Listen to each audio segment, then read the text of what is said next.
Preach it, man. Far out. Bring that stuff. Yes. No, this is exactly how they feel. And if you really knew me, you wouldn't say that. And it's people try to get close to them.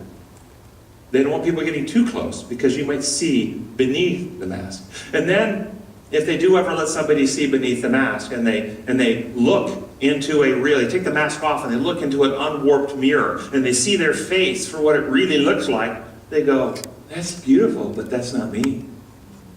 That's not what I look like. So even when they get a glimpse of their real self, they deny it and they won't allow it. Now the only way they'll ever get the distorted image out, if this was a real physical distortion, they would have to spend hours in front of an unwarped mirror, looking in the mirror, making faces, touching themselves in different ways, till they eventually upload this accurate, and that mirror that they have to look into is the mirror of truth. That's where the cognitive therapy comes in. They have to have someone give them truth over and over and over again.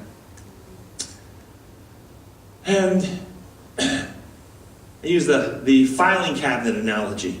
You see, it's important for people to recognize history cannot change. You can't go back and get a different childhood. As much as you might like to, you can't do it. History is history. History cannot change. But how we file that history away inside our hearts and heads, that can change. And so I use the filing cabinet analogy. And inside the filing cabinet, you have these manila folders.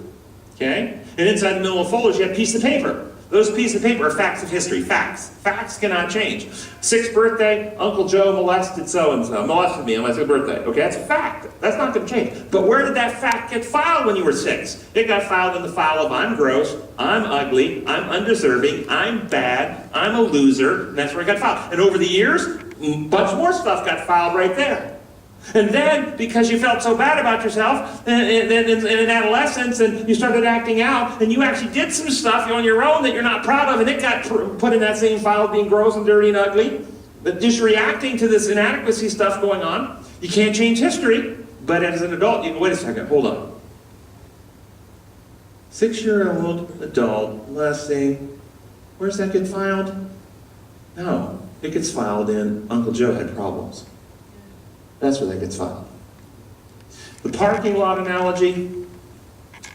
So I want you to say to my patient, I want you to imagine, you look out in the parking lot, and you see a 40-year-old man cursing at a 5-year-old little girl, calling her every foul curse, where you're screaming, spit coming out of his mouth, just railing on this little girl.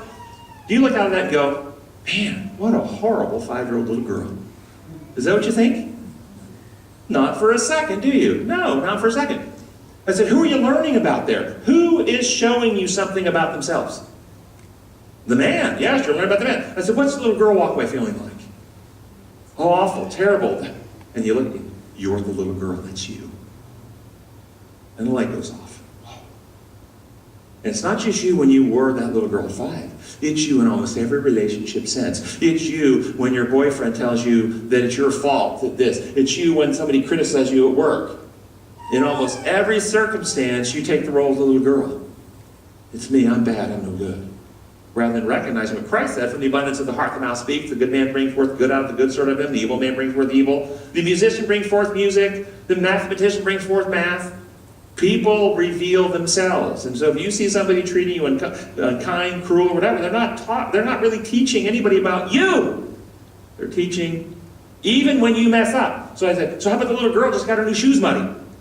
Dad said, don't step in the mud. And little 5-year-old steps in the mud, and so he curses and rails and calls her a foul name. Now that's right. We're learning about the little girl. We're still learning about the man. Many women that I have, well, yeah, but I did this. I messed up. I did. So, how were you treated when you messed up? How you're being treated is on them, not on you, even when you messed up.